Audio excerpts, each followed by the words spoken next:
പൃഥ്വിരാജിന് അരി മേടിക്കാൻ പൈസയില്ല. അത് ഞങ്ങളുടെ വിശുദ്ധ നാമങ്ങളെ ആക്ഷേപിച്ചിട്ട് താങ്കൾ അരി മേടിക്കരുതേ എന്ന് ഞങ്ങൾ അഭ്യർത്ഥിക്കുകയാണ്. ഞങ്ങൾ പിരിച്ചു തരാം, ഞങ്ങൾ പിരിവെടുത്ത് തരാം. പൃഥ്വിരാജിനോട് എനിക്കുള്ള അപേക്ഷയാണ്, ഞങ്ങൾ പിരിവെടുത്ത് തരാം. നിങ്ങൾ ഞങ്ങളെ വെറുതെ ജീവിക്കുന്ന പാവപ്പെട്ട ഞങ്ങളെ ഇങ്ങനെ ആക്ഷേപിക്കരുത്. താങ്കളുടെ ബ്രോഡാഡി എന്ന സിനിമ അതും സിനിമയായിട്ട് മാത്രം കാണണം. ഓക്കെ, ഇപ്പൊ ഈ പറഞ്ഞതനുസരിച്ചാണെങ്കിൽ അതും സിനിമയായിട്ട് മാത്രം കാണണം. അപ്പൊ അതിനകത്തുള്ള പൃഥ്വിരാജിന്റെ കഥാപാത്രത്തിന്റെ പേര് ഈശോ എന്നാണ്. വിവാഹത്തിന് മുമ്പ് ഒരു യുവതിയെ ഗർഭിണിയാക്കിയിട്ട് അബോർഷൻ നടത്താൻ നിർബന്ധിക്കുന്ന പൃഥ്വിരാജിന്റെ ആ കഥാപാത്രത്തിന് ഈ ഭൂലോകത്തിൽ 700 കോടിയിലധികം ജനങ്ങളുള്ള ഈ ഭൂലോകത്തിൽ പൃഥ്വിരാജിന് 700 കോടി പേരുകളുണ്ടായിട്ടും ഈശോ എന്നുള്ള ഒരൊറ്റ പേര് മാത്രമേ പൃഥ്വിരാജിന് ഇടാനായിട്ട് കിട്ടിയുള്ളൂ എന്ന് പറയുമ്പോൾ, പൃഥ്വിരാജെ, എനിക്ക് പൃഥ്വിരാജിനോട് ചോദിക്കാനുള്ളത്, താങ്കൾക്ക് ഈ 700 കോടി പേരുകൾ ഉണ്ടായിട്ടും വെറും ഒരു പേര് മാത്രമാണ് എന്ന് പറഞ്ഞുകൊണ്ട് താങ്കൾക്ക് ഞങ്ങൾ പ്രാർത്ഥനയോടെ വിളിക്കുന്ന ഞങ്ങളുടെ ദൈവത്തിന്റെ പേര് മാത്രം എടുത്ത് ഈശോ എന്നുള്ള പേരെടുത്ത് ഈശോ വ്യഭിചാരം ചെയ്തു, ഈശോ അബോർഷന് പ്രേരിപ്പിച്ചു എന്ന് പറയിപ്പിക്കാൻ വേണ്ടി താങ്കൾ നടത്തുന്ന ആ ബുദ്ധിയുണ്ടല്ലോ, അത് ദയവ് ചെയ്ത് ഞങ്ങൾക്ക് വേദന ഉണ്ടാക്കുന്നുണ്ട് എന്ന് താങ്കളോട് മലയാള ഭാഷയിൽ പറയുകയാണ്. എല്ലാ മാന്യ സ്നേഹിതർക്കും ക്രിസ്തുയേശുവിന്റെ നാമത്തിൽ സ്നേഹാവന്ദനങ്ങൾ.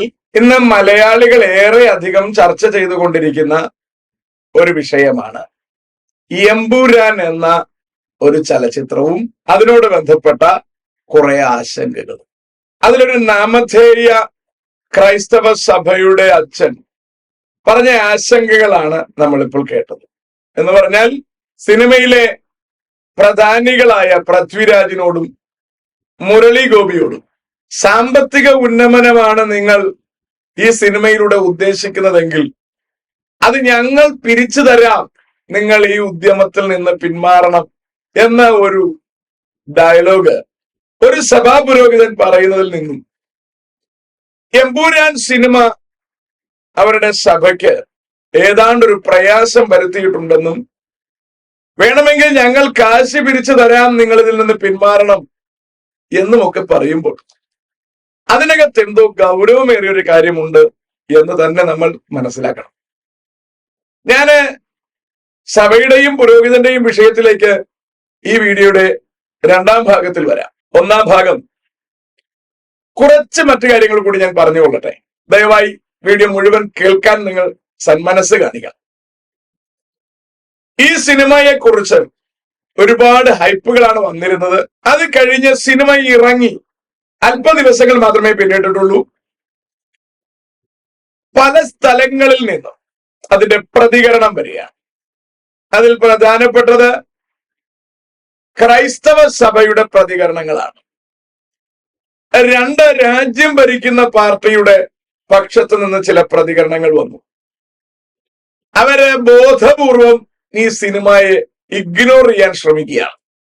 കാരണം ഗുജറാത്ത് വിഷയങ്ങളോട് ബന്ധപ്പെട്ടുള്ള ചില വിശദീകരണങ്ങൾ അതിനകത്തുള്ളത്. അത് ബുദ്ധിപരമായ ഒരു നീക്കമാണ്. കമ്മ്യൂണിസ്റ്റ് പാർട്ടി ഇതിനെ നെഞ്ചോട് ചേർത്ത് പിടിച്ചിരിക്കുന്നു. കാരണം അവർക്ക് അനുകൂലമായ ഏതാണ്ട് വിഷയങ്ങൾ ഇതിനകത്തുണ്ടെന്ന് വേണം മനസ്സിലാക്കാൻ. അതുകൊണ്ട് തന്നെ അതിനോട് ബന്ധപ്പെട്ട ശ്രീ സന്ദീപാനന്ദ അടക്കം ഈ സിനിമയെ മുക്തകണ്ഠം പുകഴ്ത്തി പറയുക. അപ്പൊ ഞാനിതിങ്ങനെ ചിന്തിച്ചു, എന്താണ് ഇദ്ദേഹം ഇങ്ങനെ പറയാൻ കാരണം? അപ്പൊ അദ്ദേഹം സിനിമയുടെ കണ്ടന്റിനെ കുറിച്ച് പറയുന്നു. ഇത്തരത്തിലൊരു സിനിമ മലയാളിക്ക് ഒരു ഭാഗ്യമാണെന്ന മട്ടിന് അദ്ദേഹം അവതരിപ്പിക്കുന്നു. പിന്നീട് ഞാനത് നോക്കുമ്പോൾ അദ്ദേഹം ഏത് കന്നഡ വെച്ചാണ് നോക്കിയെന്ന് നോക്കുമ്പോൾ അദ്ദേഹം ഒരു കമ്മ്യൂണിസ്റ്റ് കന്നഡ വെച്ചായിരിക്കാം വീക്ഷിച്ചതെന്ന് മനസ്സിലാക്കുന്നു. വേറെയും ഒരു സ്വാമിയുടെ വിലയിരുത്തൽ ശ്രദ്ധിച്ചിരുന്നു, അതും ഈ തലത്തിൽ തന്നെയാണ്. പിന്നീട് എന്റെ ശ്രദ്ധ പോയത് ശ്രീലേഖ IPS വിശദീകരണമാണ്. അവരതിനെ മുക്തകണ്ഠം എതിർക്കുകയാണ്. കാരണം വയലൻസ് അതിനകത്തുണ്ട് എന്നുള്ളതാണ്. വയലൻസ് ഉണ്ടെന്ന് മാത്രമല്ല, ആ വീഡിയോയുടെ ആ സിനിമയുടെ ഉടനീളം വയലൻസ് നിലനിൽക്കുന്നു എന്ന കാരണത്താൽ അവരൊരു പോലീസ് ഓഫീസർ ആയിരുന്നത് കൊണ്ട് അമ്മാതിരി ഒരു വയലൻസ് രാജ്യത്തെ എത്രത്തോളം ബാധിക്കും എന്ന കാര്യത്തെക്കുറിച്ചുള്ള ചിന്താകുലതയിൽ നിന്ന് അവർ ആ സിനിമയെ വെറുക്കുന്നതായും ഇടയ്ക്ക് ഇറങ്ങിപ്പോകണമെന്ന് പോലും കരുതിയിരുന്നു എന്നും അവർ പരാമർശിക്കുന്നു. പിന്നീട് കേട്ടത് ചില പെന്തക്കോസ്തുകാരുടെ സമീപനമാണ്. അവരും ആശങ്കയോടുകൂടി ക്രൈസ്തവരെ ഇങ്ങനെ ഉപദ്രവിക്കുന്നത് ശരിയല്ല എന്ന നിലയിൽ ആശങ്കയോടുകൂടിയും ഈ സിനിമയിലൂടെ ലൂസിഫർ ജനഹൃദയങ്ങളിലേക്ക് കടക്കാൻ ശ്രമിക്കുന്നു എന്നുള്ള ഒരു വിശദീകരണവും ഒക്കെ സംസാരിക്കുന്നത് കേട്ടു. അടുത്ത ഒരു വിശകലനം കേട്ടത് ABC ചാനലുകാരാണ്. അപ്പോൾ അതിലൊരു വീഡിയോയിൽ ഞാൻ ഇങ്ങനെയാണ് കണ്ടത്. എമ്പുരാൻ എന്ന സിനിമ അതിനകത്ത് യാതൊന്നുമില്ലെന്നും 21ഓളം കട്ടിങ് കഴിഞ്ഞപ്പോൾ അതിൻ്റെ അകത്ത് കഥയൊന്നുമില്ലെന്നും, വാസ്തവത്തിൽ ഇതിനെ അനുകൂലിക്കുന്നവരും പ്രതികൂലിക്കുന്നവരും ഒക്കെ പറയുന്ന ഒരു കാര്യം ഇതിനകത്ത് കഥയില്ലെന്നുള്ളതാണ്. അപ്പൊ കഥയില്ല എന്നുള്ളത് കട്ടിങ് കഴിഞ്ഞപ്പോൾ സംഭവിച്ചതാണോ, അതോ വാസ്തവത്തിൽ കഥ ഇല്ലയോ, അതോ ഇതിന് ഒരു ഹിഡൻ അജണ്ടയാണോ ഉള്ളത്, ഒന്നും നമുക്കറിയില്ല. ഏതായാലും ഞാൻ സിനിമ കണ്ടിട്ടില്ല, അതുകൊണ്ട് എനിക്ക് അതിനെക്കുറിച്ച് അറിയത്തുമില്ല. ഏതായാലും ABC-ക്കാർ അടുത്ത് പറഞ്ഞു വെക്കുന്നത് എമ്പൂരാൻ എന്നല്ല, സിനിമ ഇൻഡസ്ട്രി തന്നെ തകർന്നിരിക്കുകയാണ്. പഴയതുപോലെ ഇപ്പോൾ ആൾക്കാരെ കാണുവാനൊന്നുമില്ല. അതിനൊരുപാട് കാര്യങ്ങളും അവർ പറയുന്നു. പണ്ടത്തെ സിനിമകൾ നല്ല സംഗീതമാകുന്നു, നല്ല കഥയുണ്ടായിരുന്നു. അപ്പോൾ ഇപ്പോഴത്തെ അമ്മാതിരി കഴമ്പുള്ളതൊന്നുമില്ലാത്തത് കൊണ്ട് പൊതുജനം ആകർഷിക്കപ്പെടുന്നില്ല എന്നുള്ളതാണ് അവരുടെ വിലയിരുത്തൽ. ഒരു കണക്കിനത് ശരിയാണ്. എനിക്കൊന്ന് നാളുകൾക്ക് മുമ്പ് ഞങ്ങളുടെ ഒരു പെന്തക്കോസ്റ്റ് പാസ്റ്റർ, ഒരു അവറാച്ചനുണ്ട്, മൂപ്പര് ക്രൈസ്തവരെ ഉപദ്രവിക്കുന്ന സിനിമകൾ കണ്ടിട്ട് ആശങ്കപ്പെടുകയും സിനിമാ ലോകത്തെ ഒരു കണക്കിന് ശപിക്കുകയും ചെയ്യും. ഇനി അങ്ങോട്ട് സുഖവാ എന്നാ മൂപ്പര് പറഞ്ഞത്. അത് ശരി തന്നെയാണ്. അതിനുശേഷം സിനിമാ ലോകം തകർന്നു എന്ന് വേണമെങ്കിൽ നമുക്ക് മനസ്സിലാക്കാം. അതുപോലെ അയാള് കൊറോണയെയും ശപിച്ചിരുന്നു. അതിനുശേഷം ഇപ്പൊ അനുസ്പ്രയുടെ പരസ്യം പറയുന്ന പോലെ പൊടി പോലും ഇല്ല കണ്ടുപിടിക്കാൻ എന്ന നിലയിൽ അതൊക്കെ മാറിയിരിക്കുന്നു. ഇപ്പൊ ഇതെല്ലാം അവറാച്ചന്റെ വികൃതികളെന്നോ അവറാച്ചന്റെ ശുശ്രൂഷകളെന്നോ വേണമെങ്കിൽ പറയാം. ഏതായാലും ഈ രണ്ട് ഇൻഡസ്ട്രിയും തകർന്നു എന്ന് പറയാം, കൊറോണ ഇൻഡസ്ട്രിയും സിനിമ ഇൻഡസ്ട്രിയും. അങ്ങനെ എമ്പൂരാൻ സിനിമയുടെ വിഷയത്തിലേക്ക് വരുമ്പോൾ എന്നെ വളരെയധികം ചിന്തിപ്പിച്ചത് അച്ഛന്മാരുടെ വിശദീകരണമാണ്. അതിൽ ഈ ഒരു അച്ഛന്റെ വിശദീകരണമാണ് എന്നെ വളരെയധികം ചിന്തിപ്പിച്ചത്. അദ്ദേഹം പറയുന്ന വിഷയത്തിൽ വളരെ പ്രധാനപ്പെട്ട രണ്ട് പരാമർശങ്ങൾ.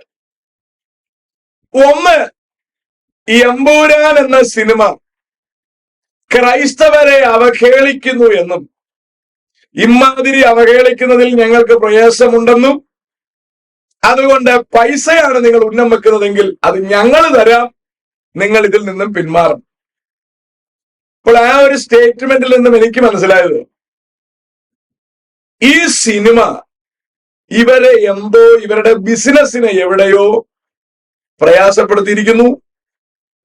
അതുകൊണ്ട് അതിന്റെ ഷെയർ നിങ്ങൾക്ക് തരാം, ഞങ്ങളുടെ ജോലിയെ നിങ്ങൾ ഉപദ്രവിക്കരുത്, ഞങ്ങളുടെ ബിസിനസിനെ നിങ്ങൾ തകർക്കരുത് എന്ന മട്ടിനുള്ള ഒരു പ്രഖ്യാപനമാണ് മൂപ്പരുടെ വായിൽ നിന്നും വന്നിരിക്കുന്നത്. രണ്ടാമത്തെ അദ്ദേഹത്തിന്റെ പരാമർശം,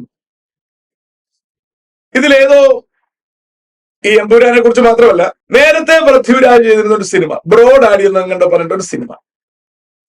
ആ സിനിമയിൽ പൃഥ്വിരാജിന്റെ പേര്, കഥാപാത്രത്തിന്റെ പേര് ഈശോ ആണെന്നും ആ ഈശോ ഏതോ പെങ്കൊച്ചിനെ വിഹിതമല്ലാത്ത നിലയിൽ ഗർഭവതിയാക്കിയെന്നും അവരുടെ കുഞ്ഞിനെ കൊല്ലാൻ അല്ലെങ്കിൽ ഭ്രൂണഹത്യക്ക് അയാൾ ശ്രമിച്ചതായും അത്തരത്തിലൊരു കഥാപാത്രത്തിന് 700 കോടിയിലധികം ജനങ്ങൾ ഉണ്ടായിരുന്നിട്ടും അത്രയധികം പേരുകൾ ഉണ്ടായിരുന്നിട്ടും ഈശോ എന്ന പേര് ഉപയോഗിച്ചു എന്നും അതിന്റെ ഖേദവും അച്ഛൻ പ്രകടിപ്പിക്കുന്നുണ്ട്. ഈ രണ്ട് വിഷയങ്ങളുടെ ക്യാൻവാസിലാണ് ഞാൻ ഇന്ന് ചിത്രം വരയ്ക്കാൻ ആഗ്രഹിക്കുന്നത്. ഒന്ന്, ഈ സിനിമയിൽ നിന്ന് പൃഥ്വിരാജും മുരളി ഗോപിയും പിന്മാറും. പൈസയാണ് ഉന്നം വെക്കുന്നതെങ്കിൽ ഞങ്ങൾ ഒപ്പിക്കുന്ന ഷെയർ നിങ്ങൾക്ക് തന്നേക്കാം. നിങ്ങൾ ഞങ്ങളെ ഉപദ്രവിക്കരുത്, ഞങ്ങളുടെ ബിസിനസിനെ നിങ്ങൾ തകർക്കരുത്. ഇവിടെ അച്ഛൻ പറഞ്ഞതിൽ നിന്നും ഈ സിനിമയുടെ ഒരു ഭാഗം ഞാൻ ഗ്രഹിച്ചു. അതിങ്ങനെയാണ്: ഇറാഖിലെ കരഘോഷ് എന്ന സ്ഥലത്ത് ക്രൈസ്തവരെ കൂട്ടമായി കൊല ചെയ്തിട്ടുള്ള സ്ഥലമാണ്. ക്രൈസ്തവരെ വല്ലാതെ ഉപദ്രവിച്ചുകൊണ്ടിരിക്കുന്ന സ്ഥലമാണ് കരഘോഷ്. അവിടെ ഒരു ദൈവാലയമുണ്ടത്രേ. ആ ദൈവാലയത്തിന്റെ മുകളിൽ ഒരു കുരിശുമുണ്ട്. അപ്പോൾ ഇവരുടെ പള്ളി അങ്ങനെയാണല്ലോ. അതിനകത്ത് ലൂസിഫർ ചർച്ച നടത്തുകയാണ്. മയക്കുമരുന്ന് ലോബികളുമായിട്ടാണ് അത്രേ ചർച്ച. അപ്പോൾ ഈ ചർച്ച, അതർവൈസ് സംവാദം എന്ന പദം അവർ ഉപയോഗിക്കുന്നുണ്ട്. എന്താണ് ഏടാകൂടമെന്ന് എനിക്ക് മനസ്സിലായില്ല, സിനിമ കാണാത്തത് കൊണ്ട്. ഏതായാലും ചുരുക്കാർത്ഥത്തിൽ ഞാൻ മനസ്സിലാക്കിയത്, ലൂസിഫറിന്റെ സാന്നിധ്യം അവിടെ ഉണ്ട്, മയക്കുമരുന്ന് ലോബികളുടെ സാന്നിധ്യം അതിനകത്തുണ്ട്. സ്ഥലം ഒരു പള്ളിയാണ്. ആ പള്ളിക്കകത്താണ് അത്ര ഈ ചർച്ച നടക്കുന്നത്. അപ്പൊ മുരളി ഗോപി വളരെ ബുദ്ധിപരമായി ചിന്തിച്ചിട്ടാണ് അത്തരത്തിലൊരു സീൻ, അത്തരത്തിലൊരു ബാക്ക്ഗ്രൗണ്ട് ഉണ്ടാക്കിയിരിക്കുന്നത് എന്നാണ് മൂപ്പരുടെ വാദം. It can be right or not, I don't know. Murali ഗോപിക്ക് ഉണ്ടായിരുന്ന ഐഡിയ ആണോ, അയാൾ ഇത്തരത്തിൽ ഉദ്ദേശിച്ചിരുന്നോ എന്നെനിക്കറിയില്ല. പക്ഷെ എനിക്കതിനകത്ത് ഒരുപാട് ദൈവിക പ്ലാനുകളെ കുറിച്ച് മനസ്സിലാകുന്നുണ്ട്. ഞാൻ അതാണ് നിങ്ങളുമായി ഷെയർ ചെയ്യാൻ താല്പര്യപ്പെടുന്നത്. ചർച്ച നടക്കുന്നത് പള്ളിക്കകത്താണ്. അപ്പോൾ ആ സീൻ വരുന്നതോടുകൂടി ഇവരുടെ പള്ളികൾക്കകത്ത് ലൂസിഫറുമായി ഒരു കൃത്യമായ അവിഹിത ബന്ധമുണ്ട് എന്ന വസ്തുത സിനിമക്കാർ പുറത്തു കൊണ്ടുവരികയാണ്, നോയിങ്ലി ഓർ അൺനോയിങ്ലി. ഇതൊക്കെ തന്നെയായിരുന്നു പണ്ടത്തെ ഷേക്സ്പീരിയൻ ഡ്രാമകളുടെയും രീതി. ആർക്കും മനസ്സിലാകാൻ കഴിയാത്ത അണ്ടർഗ്രൗണ്ടിൽ പ്രവർത്തിച്ചു കൊണ്ടിരിക്കുന്ന കാര്യങ്ങളെ സ്ക്രീനിൽ, അതർവൈസ് സ്റ്റേജിൽ വെളിപ്പെടുത്തുക. അമ്മാതിരി ഒരു വെളിപ്പെടുത്തലാണ് ഇവിടെ നടക്കുന്നത്. വചനത്തിൽ അതുപോലത്തെ ഒരു വാക്യവുമുണ്ട്: നിങ്ങൾ അറകളിൽ പറയുന്നത് പുറമുകളിൽ ഘോഷിക്കും. അതുപോലെ നാമധേയ ക്രൈസ്തവർ അവരുടെ സഭകൾക്കുള്ളിൽ നടത്തുന്ന കാര്യങ്ങൾ എമ്പൂരാൻ സിനിമയാക്കി സ്ക്രീനിൽ വെളിപ്പെടുത്തിയപ്പോൾ അച്ഛൻ അത് വേദനിച്ചു. അച്ഛൻ സോഷ്യൽ മീഡിയയിൽ വന്നിട്ട് പറയുകയാണ്, ഞങ്ങൾ പൈസ തരാൻ തയ്യാറാണ്, നിങ്ങൾ പിന്മാറൂ, കാരണം ഇത് ഞങ്ങളുടെ ബിസിനസിനെ ബാധിക്കും. എന്റെ കേൾവിക്കാരറിയണം, സഭയുടെ ബോർഡും വെച്ച് പള്ളി എന്ന വ്യാജേന ഉണ്ടാക്കി വെച്ച് അതിന്റെ പുറത്തൊരു കുരിശും വെച്ച് അതിന്റെ അകത്ത് ഇവറ്റകൾ നടത്തുന്ന ചർച്ചകളും ബൈബിൾ പഠനങ്ങളും പോലും ജനത്തെ മയക്കുന്നതാണ്, ജനത്തെ തിന്മയിലേക്ക് നടത്തുന്നതാണ്. അതുകൊണ്ടാണ് അമ്മാതിരി കാര്യങ്ങൾ പൃഥ്വിരാജ് വഴിയോ മോഹൻലാൽ വഴിയോ മുരളി ഗോപി വഴിയോ കേരളത്തിന്റെ തെരുവുകളിലെ സിനിമാ തിയേറ്ററുകളിലെ സ്ക്രീനുകളിൽ പ്രദർശിപ്പിക്കപ്പെട്ടപ്പോൾ ഇവർക്ക് കാലിളകിയത്. ഇമ്മാതിരി ഒരു പരിപാടി നമ്മൾ എവിടെയും കണ്ടിട്ടില്ല. പിശാചിന്റെ ആൾക്കാരാണെന്ന് ഇവര് തന്നെ മുദ്ര കുത്തുന്ന ലൂസിഫറിന്റെ ടീമുകളുമായി ഇവർ ചർച്ചയ്ക്ക് തയ്യാറാണ്. ഞങ്ങൾ പൈസ തരാൻ തയ്യാറാണെന്ന് പറയാൻ ഇവർ തയ്യാറാണെങ്കിൽ ഇവരാരുടെ ആൾക്കാരാണ്? ഈ ചർച്ചകൾക്കകത്തൊക്കെ നടക്കുന്നത് മയക്ക് തന്നെയാണ്. എന്ന് പറഞ്ഞാൽ ലഹരി മരുന്ന് ഉപയോഗം എന്നല്ല ഞാൻ പറഞ്ഞത്. വചനത്തെ കൂട്ടിക്കളഞ്ഞ്, വചനത്തെ തെറ്റായ രീതിയിൽ ഉപയോഗിച്ച് ജനത്തിന്റെ മനസ്സിനെ മയക്കി അവരുടെ കണ്ണുകളെ കുരുടാക്കി കളയുക. അക്കാര്യം സ്ക്രീനിലെത്തിയപ്പോൾ പൗരോഹിത്യ വർഗത്തിന് ഒരല്പം ബുദ്ധിമുട്ടുണ്ടായി. അടുത്ത ഭാഗത്തേക്ക് വരുമ്പോൾ ഈ പള്ളിക്കകത്തുള്ള ചർച്ച കഴിഞ്ഞ് അവിടെ നടക്കുന്നത് ഒരു ആക്രമണമാണത്ര. വലിയൊരു ആക്രമണം അവിടെ നടക്കുന്നു. അതിൽ പള്ളി തകരുകയാണ്. വളരെ ശ്രദ്ധിക്കണം. ക്രൈസ്തവരെ ഉപദ്രവിക്കുന്ന ടൗൺ, ക്രിസ്തുവിൻ്റെതെന്ന മട്ടിൽ നിൽക്കുന്ന സഭ, അകത്ത് ചർച്ചയ്ക്ക് വന്നിരിക്കുന്നത് ലൂസിഫർ. അവിടുത്തെ ചർച്ച കഴിഞ്ഞ ഉടനെ നടക്കുന്നത് ഒരു ആക്രമണം. ആക്രമണാനന്തരം പള്ളിയുടെ ഉയരത്തിലിരിക്കുന്ന ക്രൂശ് താഴേക്ക് വീഴുകയാണ്. താഴേക്ക് വീണ് അതിന്റെ തലക്കലോട്ടുള്ള ആ മൊനമ്പ് പൊട്ടുകയാണ്. അടുത്തത് സൈഡിലേക്ക് വീണ് അതിന്റെ ഒരു സൈഡ് കൂടി പൊട്ടുകയാണ്. അപ്പൊ ക്രൂശിന്റെ ഉയരത്തിലെ ഒരു പീസും സൈഡിലെ ഏതെങ്കിലും ഒരു പീസും പൊട്ടിപ്പോവുക. എന്നിട്ട് ക്രൂശ് കരണം മറിഞ്ഞ് നേരെ നിൽക്കുമ്പോൾ ആ ക്രൂശിന്റെ ബാക്കി ഭാഗമേ ഉള്ളൂ. അത് നേരെ തലകുത്തനെ നിൽക്കുമ്പോൾ എല്ലെന്ന് കാണുകയാണ്. അത് ലൂസിഫറിൻ്റെതാണ് അത്രയും. ഇത്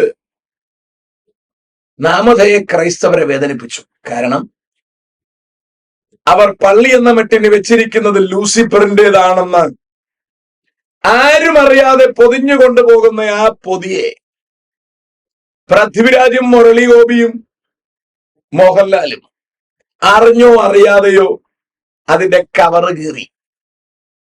അത് പൊതുജനത്തിന്റെ ശ്രദ്ധയിൽപ്പെടുന്നു. അവര് കാര്യം തിരിച്ചറിഞ്ഞാൽ ലൂസിഫറിന്റെ കച്ചവടം മുടങ്ങും. അത് തിരിച്ചറിയുമെന്ന മട്ടിലേക്ക് എത്തുമ്പോൾ ചാടി വീണ അച്ഛന്മാര് പറയാണ്, ഞങ്ങൾ പൈസ തരാം, നിങ്ങൾ സിനിമ ക്ലോസ് ചെയ്തു, നിങ്ങൾ പിന്മാറിപ്പോകൂ, ഇത് ചെയ്യരുത്. അതിനവര് വേറെ കാര്യം പറയുകയാണ്, നിങ്ങൾ ക്രൈസ്തവരെ നിന്ദിക്കുന്നു. സ്നേഹിതരെ, ക്രൂശിനെ നിന്ദിക്കാൻ ലോകത്തിൽ ആർക്കും ഒക്കില്ല. ക്രൂശ് ചുമക്കുക എന്ന് പറഞ്ഞാൽ നിന്ന ചുമക്കുക എന്ന് തന്നെയാണ്. ആരെങ്കിലും അതിനെ നിന്ദിച്ചാൽ അതിന്റെ ഭാരം വർദ്ധിക്കുമെന്നല്ലാതെ ക്രൂശിനെ കുറയ്ക്കാൻ ആർക്കും ആവില്ല. ഒരു സിനിമാക്കാരനും ലോകത്തിൽ ഒരു ശക്തിക്കും നിന്ദിച്ചുകൊണ്ട് ക്രൂശിന്റെ ശക്തിയെ കെടുക്കാനാവില്ല. വചനത്തിൽ പറയുകയാണ്, പാപത്തിന്റെ തൽക്കാല ഭോഗത്തെക്കാളും ദൈവജനത്തോട് ചേർന്ന് കഷ്ടത അനുഭവിക്കുന്നത്, നിന്ന ചുമക്കുന്നത് നല്ലതെന്ന് മോശ തെരഞ്ഞെടുത്തു. അതുപോലെ എബ്രായലേഖനം 12 വരുമ്പോ പറയുകയാണ്, യേശു അപമാനം അലക്ഷ്യമാക്കി ക്രൂശ് ചുമന്നു. അതിന്റെ അർത്ഥം ക്രൂശ് ചുമക്കുമ്പോൾ അതിന്റെ കൂടെ അപമാനമുണ്ട്. He carried the cross and despises its shame. അതിന്റെ ഷെയിം, അതിന്റെ നിന്ന ഡെസ്പൈസ് ചെയ്യുക, കണ്ടിലും നോക്കുക. അപ്പൊ ലൂസിഫർ എന്ന സിനിമ വന്നാലും, എമ്പൂരാൻ എന്ന സിനിമ വന്നാലും, ബ്രോഡാഡി എന്ന സിനിമ വന്നാലും, എന്ന സിനിമ വന്നാലും, ക്രൈസ്തവനെ നിന്ദിക്കാൻ നോക്കിയാൽ അവനെ നിന്ദിക്കാൻ കഴിയില്ല. അവന്റെ ശോഭ വർദ്ധിപ്പിക്കാനേ അവകൾ കൊണ്ട് കഴിയും. പക്ഷെ അച്ഛൻ അത് നിന്നയായി തോന്നിയതിന്റെ പുറകിലെ ചേതോവികാരം ഇതൊന്നുമല്ല, മറ്റൊന്നാണ്. എന്ന് പറഞ്ഞാൽ അവരിവിടെ ക്രൈസ്തവരെന്ന പേരിൽ ക്രിസ്തുവുമായി ബന്ധമില്ലാത്ത കച്ചവടമാണ് നടത്തുന്നത്. ചിലർ ഈ പെട്ടിക്കടകളിൽ മയക്കുമരുന്ന് കച്ചവടം നടത്തും. എന്ന് പറഞ്ഞാൽ ലഹരി വസ്തുക്കളെ വിൽക്കും. അപ്പൊ പെട്ടിക്കട എന്നുള്ളത് വെറുതെ ഒരു ആൾക്കാരെ പറ്റിക്കാൻ വെച്ചിരിക്കുന്ന സാധനമാണ്. അതിനകത്ത് ചിലപ്പോൾ 5-6 മിഠായിയും 5-6 എന്തെങ്കിലുമൊക്കെ കണ്ടേക്കാം. പക്ഷെ അവിടുത്തെ മെയിൻ ബിസിനസ് അതൊന്നുമല്ല. അതുപോലെ ക്രൂശികൾ വെച്ച് പള്ളികൾ എന്ന വ്യാജേനെ പൗരോഹിത്യത്തിന്റെ വസ്ത്രമിട്ട് ഇവറ്റകൾ ചെയ്തു കൂട്ടുന്നത് ജനത്തെ ക്രിസ്തുവിൽ നിന്ന് അകറ്റുന്ന പരിപാടികളാണ്. അവകളുടെ പുറംകവർ പൊളിച്ചു മാറ്റുന്ന ഇമ്മാതിരി സിനിമകൾ പുറത്തേക്ക് വന്നപ്പോൾ ഇവർക്ക് കാലിളകുകയാണ്. ഞാൻ ഈ സിനിമയിൽ നിന്ന് മനസ്സിലാക്കിയത്, ഈ സിനിമയുടെ വ്യത്യസ്ത ഭാഗങ്ങൾ വ്യത്യസ്ത ആൾക്കാരിൽ നിന്ന് കേട്ടതിൽ നിന്ന് ഞാൻ മനസ്സിലാക്കിയത്, വാസ്തവത്തിൽ ഈ സിനിമ ലൂസിഫറിന്റെ വ്യത്യസ്ത ഇടങ്ങളിലെ പലതരത്തിലുള്ള ഇടപാടുകളെ കുറിച്ചുള്ള ഒരല്പ പ്രദർശനമാണ്. അവകൾക്ക് കഥയില്ലെന്ന് ആൾക്കാർക്ക് തോന്നിയാലും കൃത്യമായ കഥയുണ്ട്.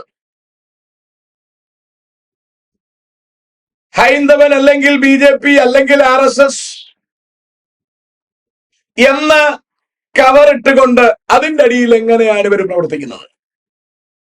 അതാണ് ഗുജറാത്ത് കലാപത്തോട് ബന്ധപ്പെട്ട ലൂസിഫറിന്റെ പ്രവർത്തികളെ ചെറുതായി ഒന്ന് ഉയർത്തി കാണിച്ചത്. ക്രൂശിനെ നിലത്ത് തള്ളിയിട്ടുകൊണ്ട് അതിനകത്ത് ലൂസിഫറിനെ വെളിപ്പെടുത്തിക്കൊണ്ട് ക്രൈസ്തവരുടെ ബമ്പർ സ്റ്റിക്കർ ഒട്ടിച്ചുകൊണ്ട് ഓടുന്ന വ്യാജവണ്ടിയെ വെളിപ്പെടുത്തുകയാണ് എമ്പൂരാൻ ചെയ്തിരിക്കുന്നത്. അതുപോലെ മറ്റു തരയിടങ്ങളിലുള്ള പൈശാചിക സാന്നിധ്യത്തിന്റെ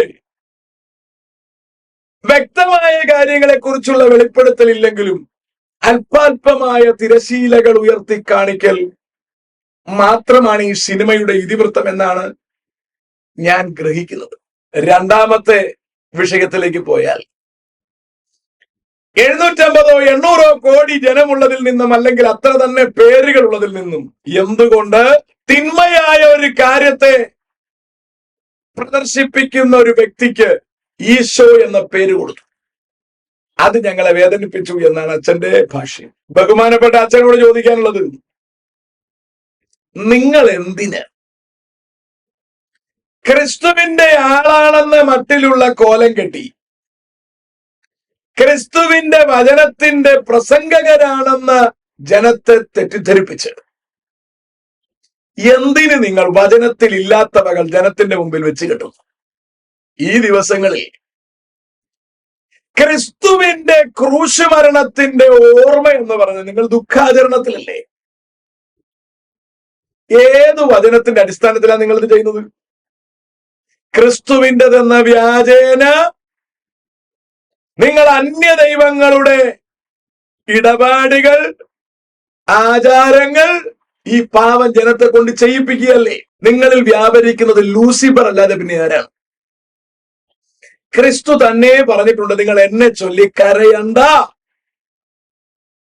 നിങ്ങളെയും നിങ്ങളുടെ മക്കളെയും ചൊല്ലി കരവില്ല.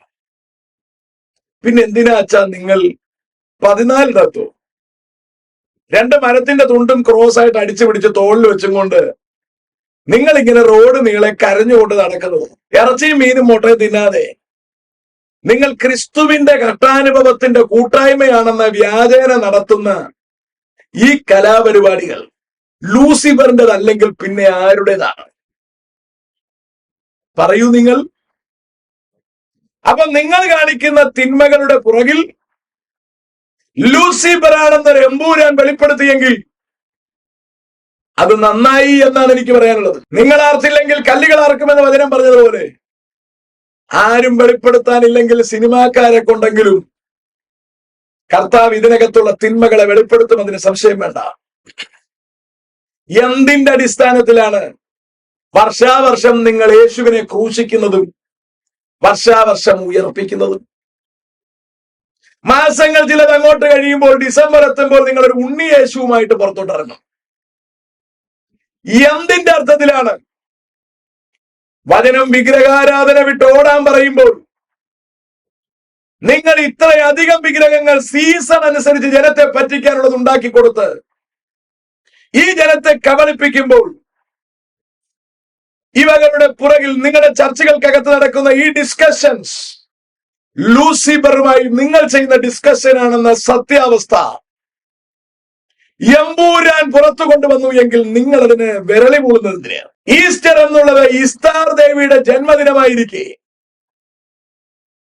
ബാബിലോണിലെ ഇസ്താർ ദേവിയുടെ ജന്മദിനം യേശുവിന്റെ ഉയർപ്പെന്ന മട്ടിന് നിങ്ങൾ പറ്റിച്ചുകൊണ്ട് അവതരിപ്പിക്കുമ്പോൾ അതിന്റെ പുറകിൽ സാക്ഷാൽ ലൂസിഫർ ആണെന്ന് ഒരു സിനിമയിലൂടെ വെളിപ്പെടുത്താൻ മുരളി ഗോപിക്ക് കഴിഞ്ഞുവെങ്കിൽ ഞങ്ങൾക്ക് അവരെ സല്യൂട്ട് ചെയ്യേണ്ടതായി വരുന്നു.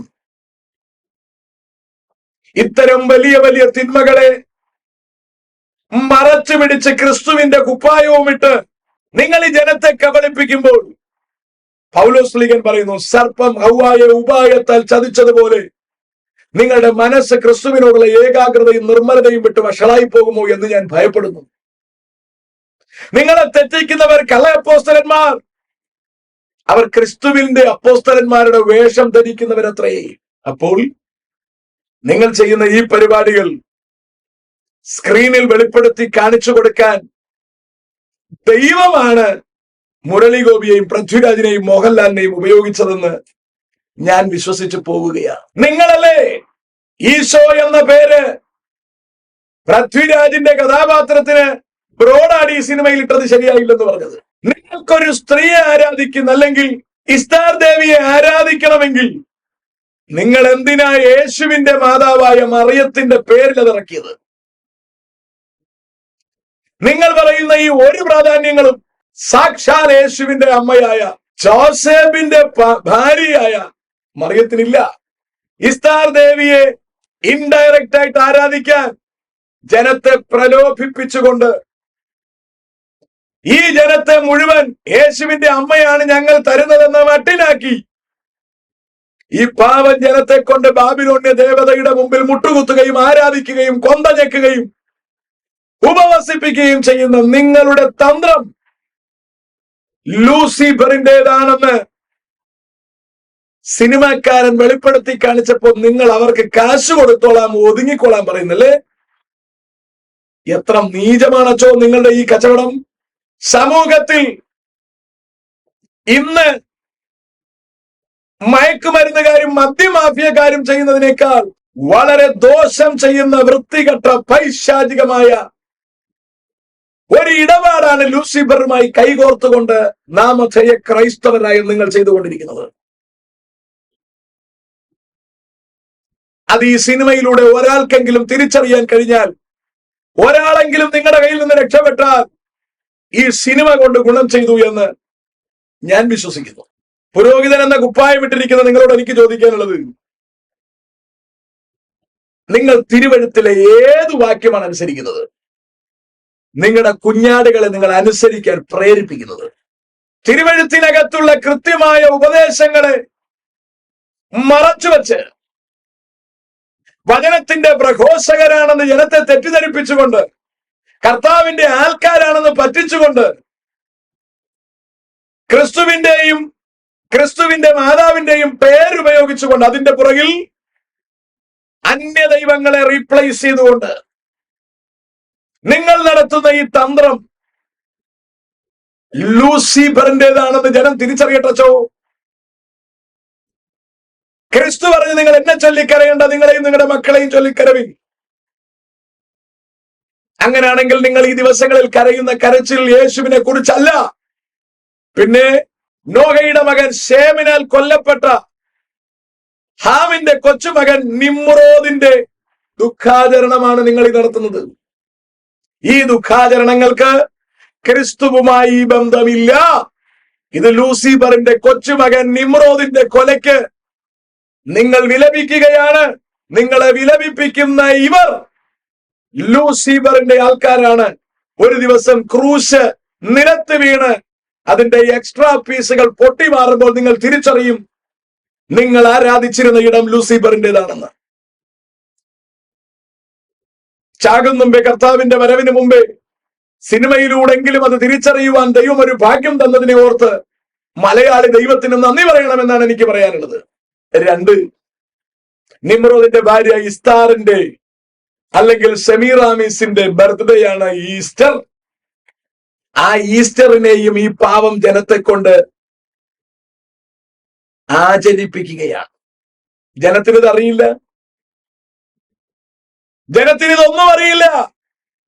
ഇടം കൈ വലം കൈ അറിയാത്ത പാവം ജനം, പുരോഹിതന്മാരെന്ന മട്ടിനിവർ കൃത്യമായ കുറുക്കന്മാരാണ്.